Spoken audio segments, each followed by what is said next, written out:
మహారాష్ట్రలో విషాదం చోటు చేసుకుంది. విమాన ప్రమాదంలో మహారాష్ట్ర ఉప ముఖ్యమంత్రి అజిత్ పవార్ దుర్మరణం చెందారు. ఇక ఇదే విషయమై మరింత సమాచారం మా ఏఎన్ఎన్ బ్యూరో చీఫ్ కృష్ణమూర్తి అందిస్తారు ఫోన్ ద్వారా. కృష్ణమూర్తి, చెప్పండి, ఇది చాలా దిగ్భ్రాంతి కలిగే విషయం కావచ్చు. ఎలా చూడాలి అజిత్ పవార్ యొక్క దుర్మరణాన్ని? మహారాష్ట్ర ప్రజలు జీర్ణించుకోగలరంటారు అసలు?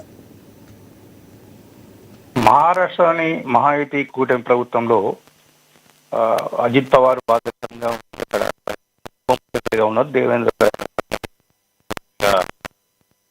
ప్రజా సేవలు అందిస్తున్నారు. ఈ నేపథ్యంలో జిల్లా పరిషత్ ఎన్నికల్లో ప్రచారం కోసం ఆయన ఈరోజు ఉదయం వెళ్ళినప్పుడు 6 పైలట్లు కూడా మరణించారు అని చెప్పేసి కొంత వస్తుంది. దీన్ని DGCA director general of civil aviation వాళ్ళు కూడా కొంత నిర్ధారణ చేశారు. ప్రమాదానికి కారణం సాంకేతిక లోపం అని అన్నప్పటికీ వివిధ కోణాల్లో ప్రభుత్వం దర్యాప్తు కోసం ఆదేశించింది. దీనికి సంబంధించిన విషయంలో ఇంకా విమాన శకలాలను అంటే బ్లాక్ బాక్స్ వీటన్నిటి కూడా తీసుకున్న తర్వాత ఏం జరిగింది ఏందని కొంత వచ్చేవాడిని. ఏదైనా మొత్తం మీద మహాయుతి ప్రభుత్వంలో కీలక భూమిక పోషిస్తున్నటువంటి అజిత్ పవారు సుమరణం చెందడం అక్కడ మహారాష్ట్ర ప్రజలకు తీరని విషాదం మిగిల్చింది.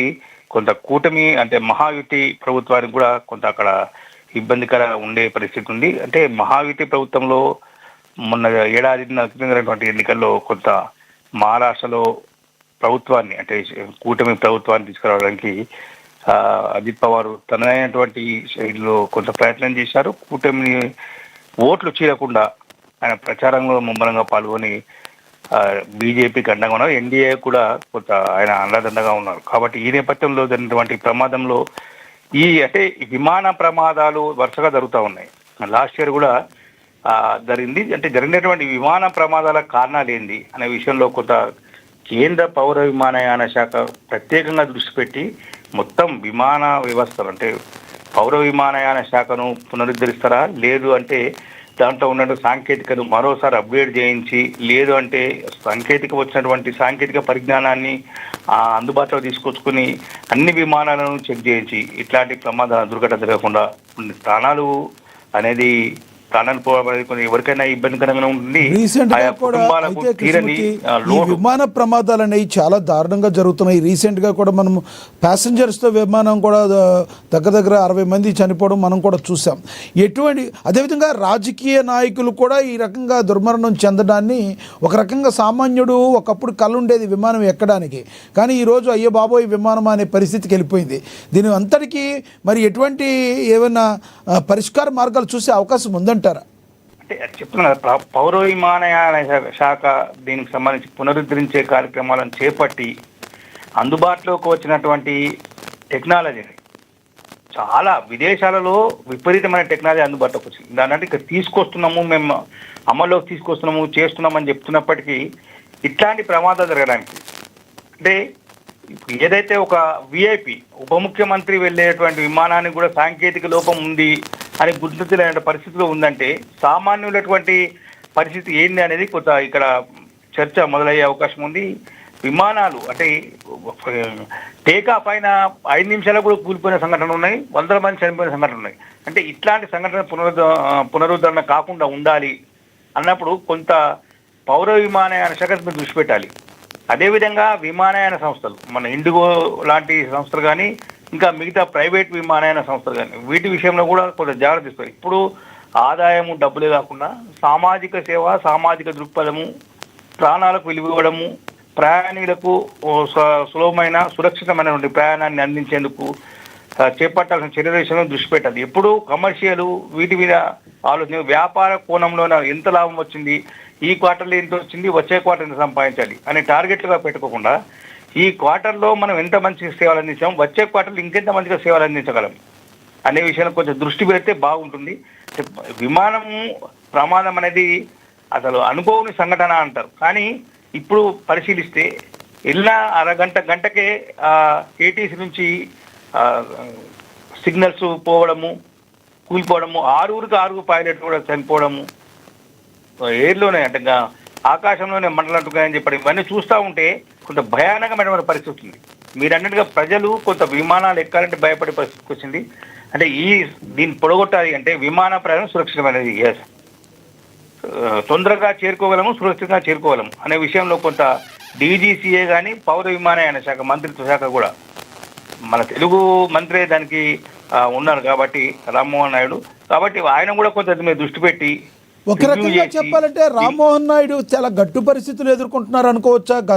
రీసెంట్గా జరిగిన విమాన ప్రమాదం, మళ్ళీ ఇండిగో అన్నీ కూడా మన క్యాన్సిల్ అవ్వటం, ఇప్పుడు చూస్తే ఇది ఎటు చూసినా ఒక చిన్న ఏజ్లోనే అతను ఇప్పుడు విమానయాన శాఖ మంత్రిగా కొనసాగుతున్నారు. ఆయన మీద ఇదంతా ఒక స్ట్రెస్ ఉండే అవకాశం ఉందంటారా?